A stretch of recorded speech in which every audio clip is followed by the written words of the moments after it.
Mm, Muy bien, muy buenas noches, ¿me escuchan?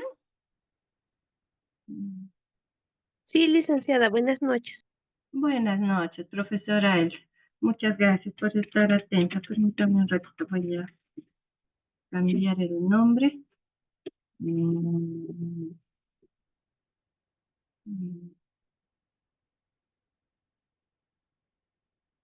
mm, mm, ya.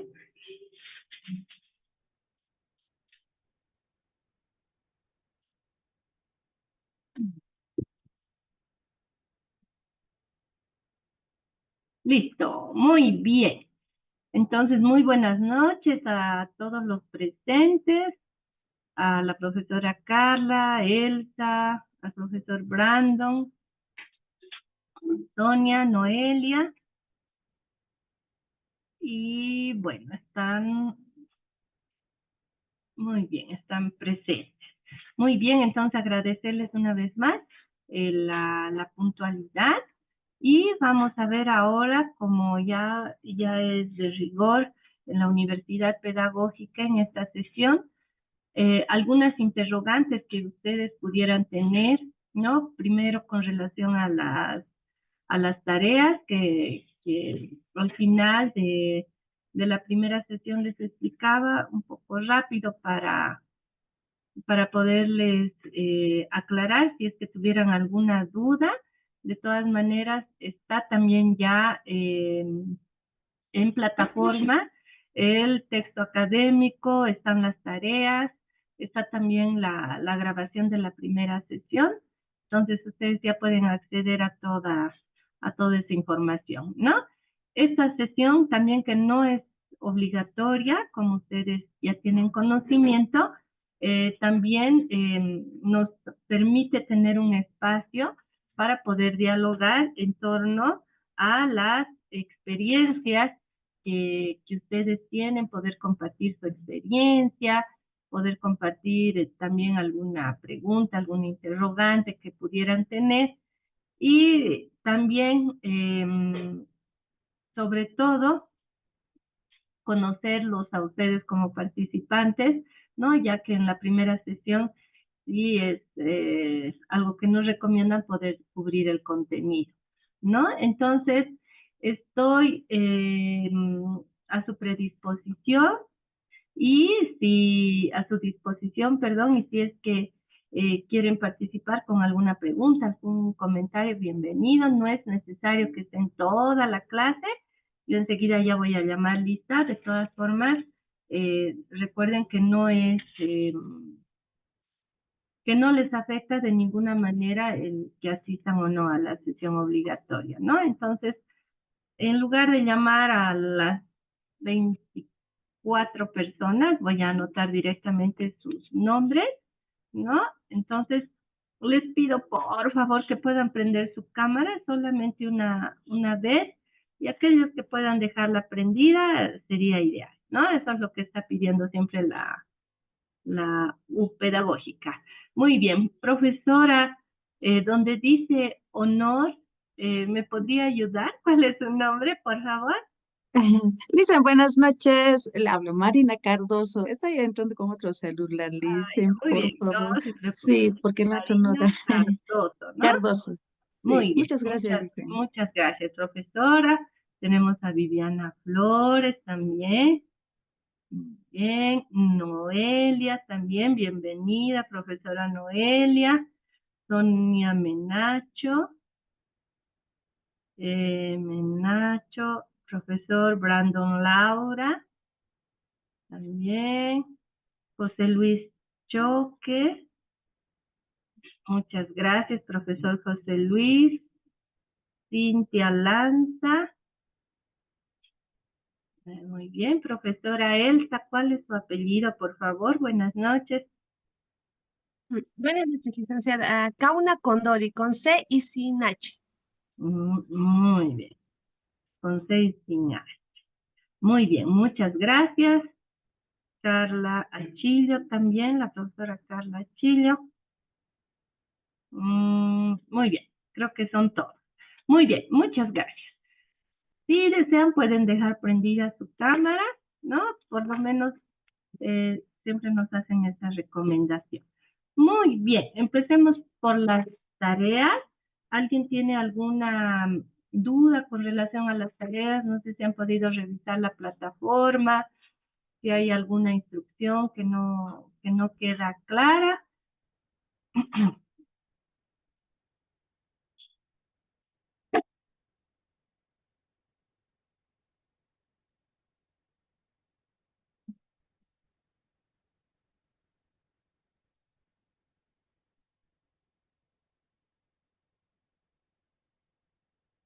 No hay dudas, creo que...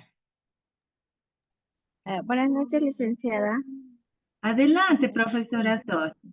Buenas noches. Yo tengo todavía dudas sobre, no dudas, sino mi inquietud es saber un poco más de lo que decía usted en la anterior clase de las estrategias de acuerdo a los grados de discapacidad intelectual, porque yo tengo un niño con discapacidad moderada. Entonces, eso quería saber, dicen, ¿cuáles serían las estrategias que puedo yo aplicar con este niño? Porque mi niño todavía aún no escribe, claro, escribe, pero no así en líneas rectas, no se conoce lo que es la espacialidad en cuanto a escritura.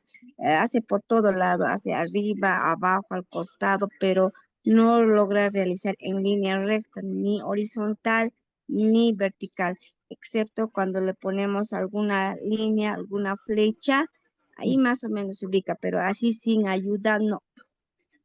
Ya, Dice, por favor. muy bien, muchas gracias, profesora Tony.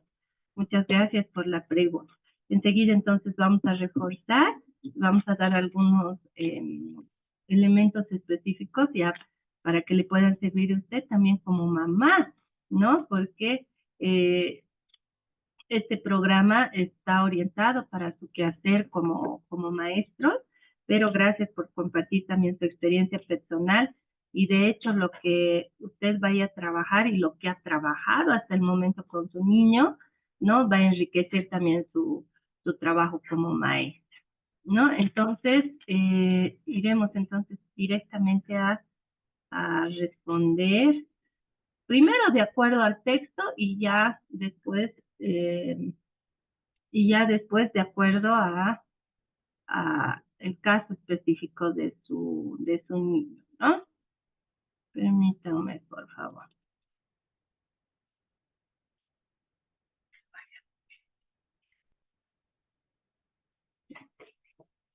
Muy bien, entonces voy a compartir. Permítanme.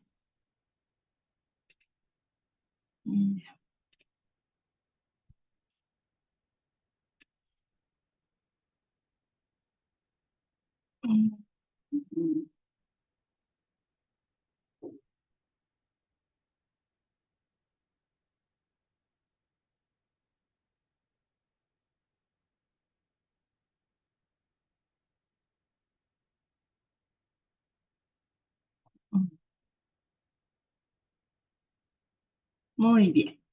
Entonces, vamos a ver primero lo que indica el texto académico, ¿sí? De acuerdo al texto académico proporcionado por la Universidad Pedagógica para este módulo, ustedes tienen estos cuadros, ¿no? Son cuadros que están citando algunas estrategias y materiales, pero de forma nominativa, ¿no? No están describiendo a detalle cada material. Eso porque en el transcurso del módulo, ¿no?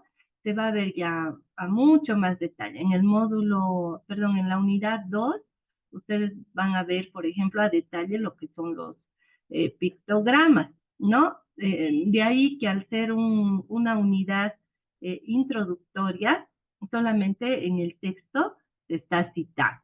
Entonces, para un nivel de funcionalidad a nivel ya moderado, se recomienda pictogramas. Los pictogramas, profesora Sonia, son parte de los sistemas aumentativos y alternativos de comunicación, ¿no? ¿A qué se refieren estos sistemas?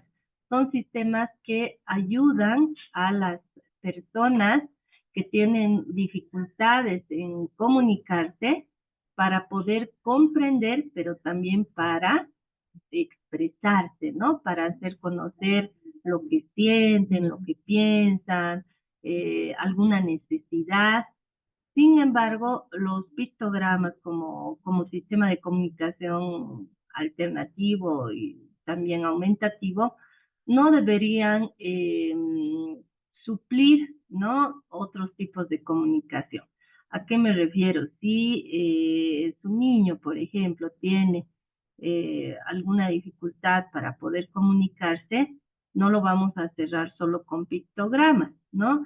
No, tenemos que seguir estimulando, continuamente estimulándole, y estos sistemas de comunicación son un apoyo, ¿no? A veces se hace un uso abusivo de pictogramas y la idea no es reemplazar la comunicación verbal y no verbal, ¿no? Entonces, para el nivel de funcionamiento moderado se recomienda el uso de pictogramas, como está en el ejemplo, y que vamos a ver ya en la unidad 2. Tenemos estos pictogramas, por ejemplo, los de Arasac.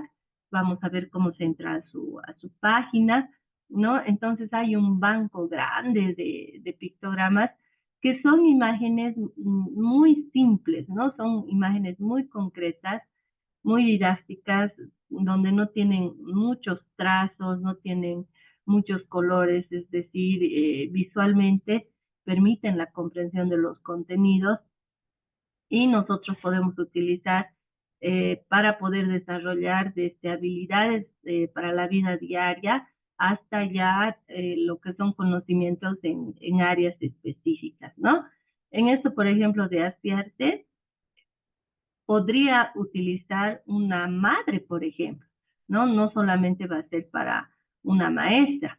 Entonces, por ejemplo, el lavarse la cabeza, ¿no? Si bien se va a enseñar en el aula, pero estos pictogramas tendrían que también socializarse con la familia. Eso va a ser fundamental. Y no solamente para personas con discapacidad intelectual, ¿no? Se utiliza para personas con TDAH, para personas con TEA en las aulas teachers, o sea, tiene muchos usos. Y como les comentaba, también cuanto más inclusiva es una sociedad, incluso las personas que no tienen una discapacidad, una condición, algún trastorno de neurodesarrollo, ya estos pictogramas están formando parte de la vida cotidiana de la sociedad, ¿no? En menús de restaurantes, en señalética en las oficinas, en instituciones públicas, etcétera. Entonces, eso recomienda el texto académico, ¿no? Pictogramas. Hay pictogramas en blanco y negro, a colores.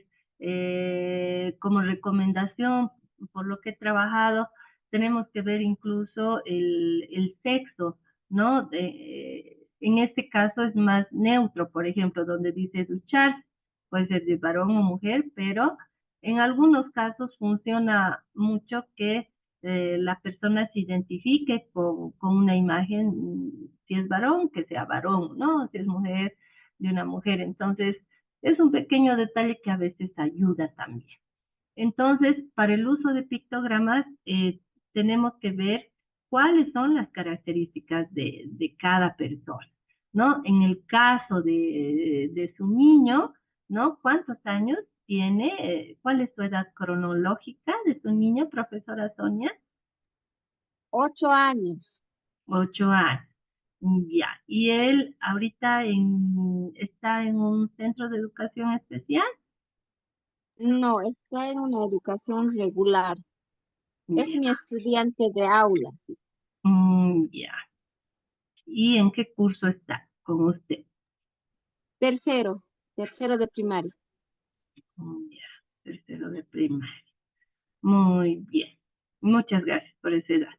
Muy bien. Entonces, en tercero de primaria, usted me decía que él ya puede escribir palabras, ¿no? Sueltas, pero todavía no está escribiendo oraciones, ¿no? Y además un elemento importante a nivel de psicomotricidad es que no escribe en línea recta. Entonces, ¿no?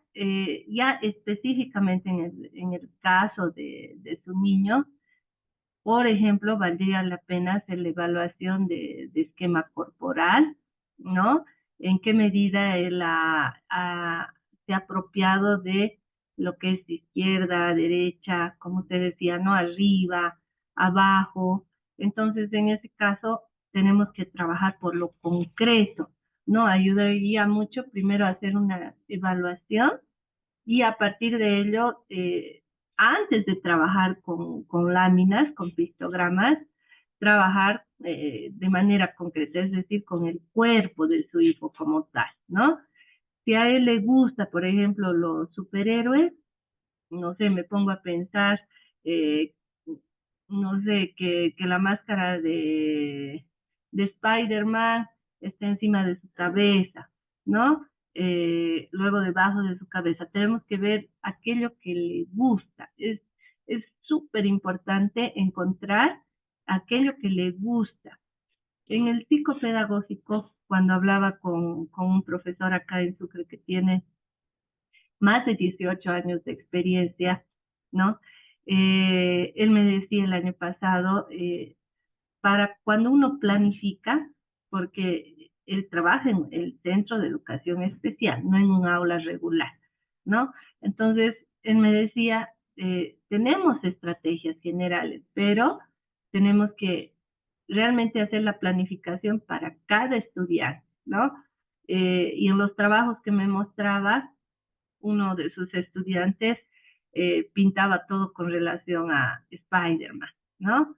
Otros, no les voy a decir una fijación, pero sí realmente le gustaba el tema, ¿no? De pintar flores, ¿no? Porque hacen manualidades a nivel técnico productivo. Entonces, las estrategias necesariamente tienen que adaptarse a las características, ¿no? A las características, en este caso, de su hijito, que está en tercero de primaria. Entonces, por ejemplo, le reitero, uno, evaluar su esquema corporal, ¿no? Dos, un niño que no tiene una discapacidad intelectual y tiene un nivel de desarrollo promedio, llamémoslo así. Podemos evaluar con el Batel, por ejemplo, ¿no? El Batel es una de las pruebas que actualmente es una batería que se utiliza mucho hasta incluso en, en los servicios departamentales de gestión social, en los EGs. Psicólogos también utilizan el Batel, psicopedagogos, que es una batería bastante completa, bastante estructurada, ¿no? Entonces, incluso un niño que, entre comillas, que tiene un desarrollo normal, entre comillas, ¿no? Porque el desarrollo siempre puede variar de área en área. Cuando están en ese proceso de aprender a escribir, ¿no? A partir del desarrollo neurológico, reitero, sin que haya una discapacidad, un trastorno del neurodesarrollo, alguna característica ya específica, eh, es de lo más natural que los niños no escriban recto, ¿no? O sea, que no escriban en una línea recta. Eso porque su sistema nervioso está madurando. También es de lo más natural que escriban tal vez pues la L que tiene que ser el doble de alta que la O del mismo tamaño, ¿no? Entonces, si bien el trazo de cada letra tiene ciertos requisitos, pero en ese proceso, ¿no? Es importante que, y ahí viene lo emocional, que se corrija al niño y se le haga hacer ejercicios, pero, ¿no? Con mucha paciencia, y más a un niño con discapacidad intelectual, ¿no?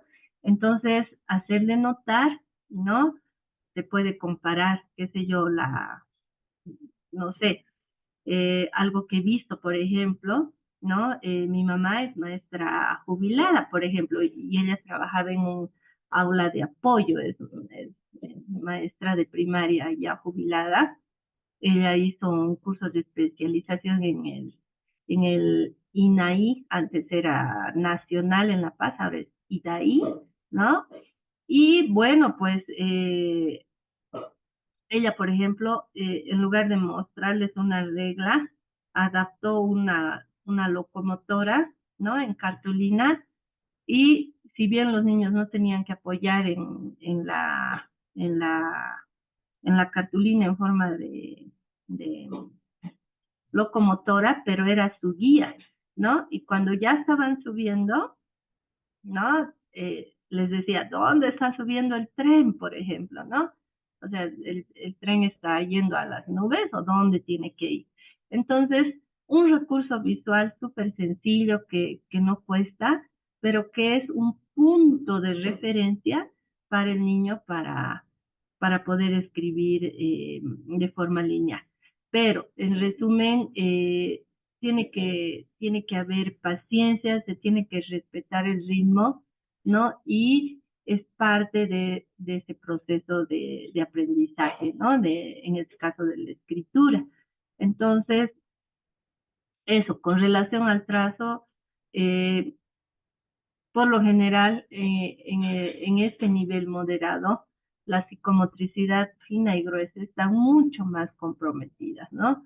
Entonces, es decir, a ese niño, en este caso a su hijito, le va a costar mucho más y por mucho más tiempo el poder escribir en línea recta como sus compañeros en el aula regular, ¿no? Entonces, eh, se tiene que trabajar con mucha paciencia y siempre cuidando lo emocional, ¿no?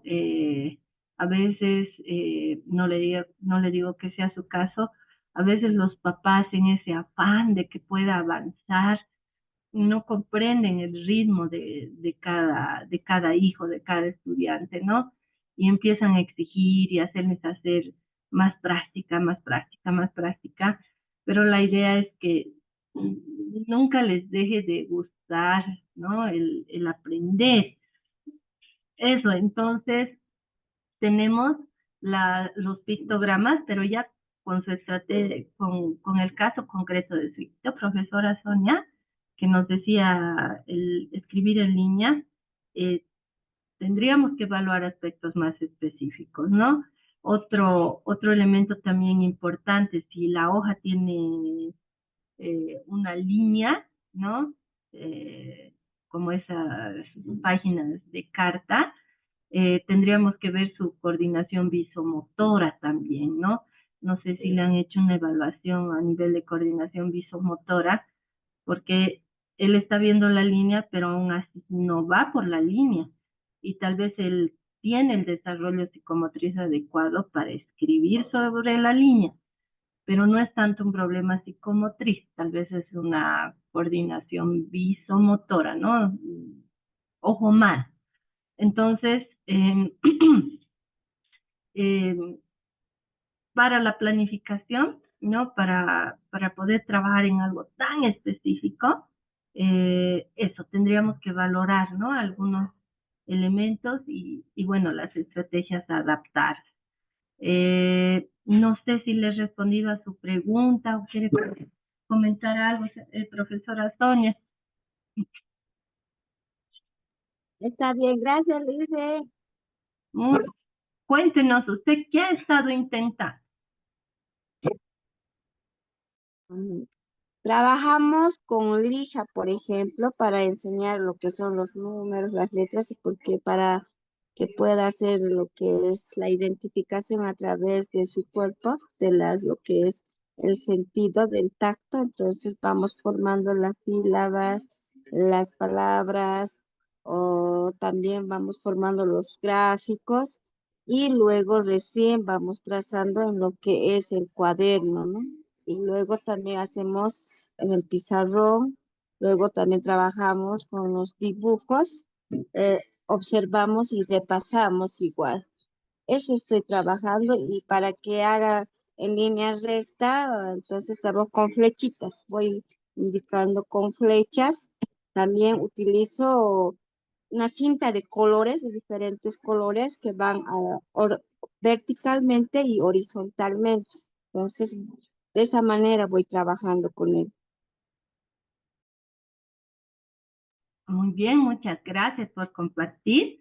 ¿No? Usted es muy creativa, entonces está trabajando con texturas, ¿no? Siempre hay que cuidar que el grado de sensibilidad también, ¿no? En este caso de su hijo, el grado de sensibilidad y que la diversidad de texturas sean amigables, ¿no? Eso es fundamental, no solo para resguardar que su piel esté sana, sino también a nivel emocional, ¿no? No le genere cierto rechazo, digamos, o miedo. Y lo de las cintas de colores también es una alternativa muy buena, ¿no? Las flechas, como usted mencionaba, ahí sí me permite recomendarle, dependiendo del espacio que usted tiene también en el aula, porque tiene que atender a otros estudiantes, puede asociar con algo sonoro también, ¿no? Considerando lo multisensorial. Eh, por ejemplo, si está siguiendo la línea de color que usted hacía referencia o la flechita, ¿no? Si a su hijo en particular le ayuda mucho también la estimulación auditiva, cuando no está siguiendo esa línea, tal vez algún silbido eh, o algún ruido, ¿no? Que haga que él eh, reconozca que no está yendo por donde debería ir, en la dirección donde debería ir, ¿no? O sea, un código, que tengan ustedes dos, un código para que si usted está teniendo a otro estudiante, tal vez 3 asientos más atrás, pero está viendo que no está siguiendo esa flecha, ¿no? Usted silbe, digamos, ¿no? Entonces, es un código que hace que él sabe que tiene que ver un poquito más a detalle qué está haciendo y tal vez ya no subir, sino un poquito más bajar, ¿no? Entonces, en algunos casos puede ayudar también esa retroalimentación auditiva sin generar, obviamente, una dependencia, pero tendría que ver si es pertinente con él y eso le ayuda, ¿no? Lo mismo, si está poniendo la flechita, les reitero, tal vez a él le gusta algún dibujo, no sé, algún personaje de película, entonces, no sé, sin que le genere a él distracción, tal vez, ¿no? Cuando está escribiendo en la dirección de la flecha, que él haga un sonido, ¿no? Digamos, ¿no? Entonces, pero les reitero, eso va a depender de cada niño, pero son estrategias sencillas que uno va descubriendo también, ¿no? Muy bien, muchas gracias, profesora Sonia. Y bueno, vamos a estar conversando más, vamos a aprovechar su experiencia también para que nos pueda compartir su experiencia, que de hecho como maestra y como mamá, ¿no? Usted tiene un doble rol y mire qué compromiso, qué responsabilidad y a la vez qué amor y vocación, ¿no? Muchas gracias. Vamos a ver. Vamos. Buenas noches, licenciada. ¿Cómo está, Buenas noches. profesor José Luis? Buenas noches. Adelante, por favor. Sí, quisiera argumentar y un poquito apoyar sobre el tema de la profesora Sonia, ¿no? Si tiene un niño, como dijo, discapacidad moderada, y quiero argumentar desde nuestros lineamientos y nuestras resoluciones del Ministerio de Educación, la 001 del 2026, si es, si es que la maestra tiene un estudiante con discapacidad moderada en educación regular, ese estudiante no pertenece al subsistema de educación regular, sino es que discapacidad moderadas y siempre y cuando tenga el carnet de discapacidad, ese estudiante tiene que ser la transitabilidad a educación especial. Eso es lo que dicen nuestros lineamientos y la 001-26. Entonces, cualquier estudiante con discapacidad moderada, y es peor todavía si es grave o muy grave, no puede estar incluido en el sistema regular. Esos estudiantes moderada, grave y muy grave son estudiantes que tienen que pasar al, al subsistema de educación especial, alternativa y especial. Entonces, valorar, ¿no?, la valentía de la profe, porque en este caso, con el estudiante que tiene y es discapacidad moderada y con carnet y todo lo demás, habría que hacer la transitabilidad. Pero tal vez supongo que está en provincia y no creo que, o si es que hay o no hay un centro de educación próximo, ¿no? Para que pueda hacer la transitabilidad de ese estudiante y que ese estudiante pueda ser del sistema de educación especial. Ahí están muchas de las dificultades. Muchos estudiantes en el sistema regular que tienen discapacidad intelectual moderada y que están en el sistema regular, y ahí va a ser la dificultad para la maestra o el maestro, ¿dónde está? Porque ya va a complicarse cuando se pueda trabajar áreas de conocimiento. Por la misma discapacidad, estamos hablando de moderada, es un coeficiente entre 50 intelectual, entonces va a ser un poquito más complicado llegar a los hitos de desarrollo estándares, ¿no? Y cumplir con los objetivos también que se van a ir trazando cada maestra. Eso que quería aclarar, licenciada. Entonces, para todos los que tengan tal vez un estudiante, pero todos los que tengan estudiantes con discapacidad, pero con carnet, porque si no hay, no se puede hacer nada. Si no tenemos el diagnóstico psicopedagógico integral por los SIMS y no sabemos, pero suponemos como maestro tal vez que es moderado o leve, no, no se va a poder. Entonces, ahí aclarar en ese sentido, no solo los estudiantes con discapacidad leve pueden estar incluidos en el sistema educativo regular, licenciado. Muchas gracias. Muchas gracias, profesor José Luis. Mil gracias por hacer referencia a la normativa. Enseguida le vamos a dar la palabra a la profesora Silvia. Y lo que usted menciona, pues, es una realidad, ¿no? Una realidad que los maestros a veces están en cierto grado y dicen, ¿cómo este estudiante ha sido inscrito? O cómo este estudiante ha llegado a pasar y está ahorita, digamos, en sexto de primaria y no sabe multiplicar, digamos, ¿no? Y se pide a los papás un informe, ¿no? De un profesional externo, porque nuestra realidad es esa, ¿no? En Bolivia las unidades educativas no tienen equipos interdisciplinarios, ¿no? Sería lo ideal que haya un pedagogo, que haya un psicólogo, mínimamente, pero se solicita a los padres un diagnóstico y en muchos casos los mismos padres no, por el nivel de formación, no han logrado detectar, ¿no? Sí han comparado con sus hijos menores o mayores que ese niño en particular es diferente o es diferente a sus sobrinos, pero más allá haberlo llevado, en el caso de Sucre, por ejemplo, al psicopedagógico, a un neuropediatra, ¿no? A un equipo, pues, porque en Sucre es un lugar de referencia, ¿no? Pero no hay carnet, no hay un diagnóstico. Entonces, yo conversando, por lo menos con 4 maestros, lo que me decían es, yo sigo nomás, si ya está inscrito, sigo, ¿no? Yo sé que este alumnito no va a aprender, no porque no tenga ganas, no porque no quiera, no porque yo no le quiera enseñar, pero sé que no va a aprender, pero me van a denunciar por discriminación, ¿no? Entonces yo no me quiero hacer problema.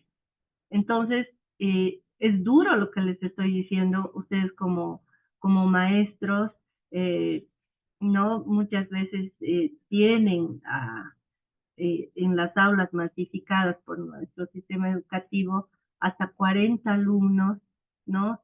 Como les decía en la anterior sesión, en aula regular, atender a 40 alumnos y a un estudiante que requiere más de ustedes porque va a necesitar adaptaciones, está pues, como dice el profesor José Luis, fuera de sus manos, y no porque sean malos maestros, ¿no? Ahora mucho tiene que ver también los papás. No se olviden que muchos padres, aunque les hayan dado un diagnóstico, aunque haya habido una evaluación precoz, no se haya detectado a muy corta edad la discapacidad, no aceptan, no aceptan, no han resuelto el proceso de duelo y ocultan en las escuelas, ¿no? Ocultan en las escuelas el diagnóstico que ellos ya conocen. Y, ¿no? En las escuelas los inscriben y ya, una vez que les inscriben, muchas veces ven esa situación como que si no lo vamos a aceptar o lo vamos o vamos a recomendar nada más, solo recomendar a un centro de educación especial, lo van a tomar como discriminación, ¿no? Entonces, es como que algunos directores y profesores, eso yo lo he visto, hacen de la vista gorda, pero realmente debería haber toda una sensibilización, ¿no? Una información, un trabajo con los papás, primero para ver realmente si hay un diagnóstico y si no lo hay, generar esos convenios, ¿no? A los papás ayuda mucho el que haya un acompañamiento para que vayan a una evaluación integral. Y ahorita se va a cortar, en un minuto les voy a mandar otro enlace al grupo de WhatsApp, ¿ya? Entonces, eso es lo que yo he visto, ¿no? Pero definitivamente máximo se tendría que estar hasta una discapacidad leve. Incluso si es trastorno del espectro autista, tenemos grados, ¿no? Grado 1, 2, 3, y cuanto mayor el grado es un mayor nivel de dependencia. Entonces, lo mismo en discapacidad intelectual. Entonces, muchas gracias, profesor José Luis, por citar la norma. Tenemos esa realidad, tenemos falta de información y para la aplicación de esa norma sí sería importante, y ese es un desafío, ¿no? El poder trabajar con los papás y hacer ese acompañamiento, ¿no? Ese acompañamiento para que el estudiante pueda tener un mejor aprovechamiento, ¿no? Entonces vamos a continuar con esto. Ahorita se va a cortar y les mando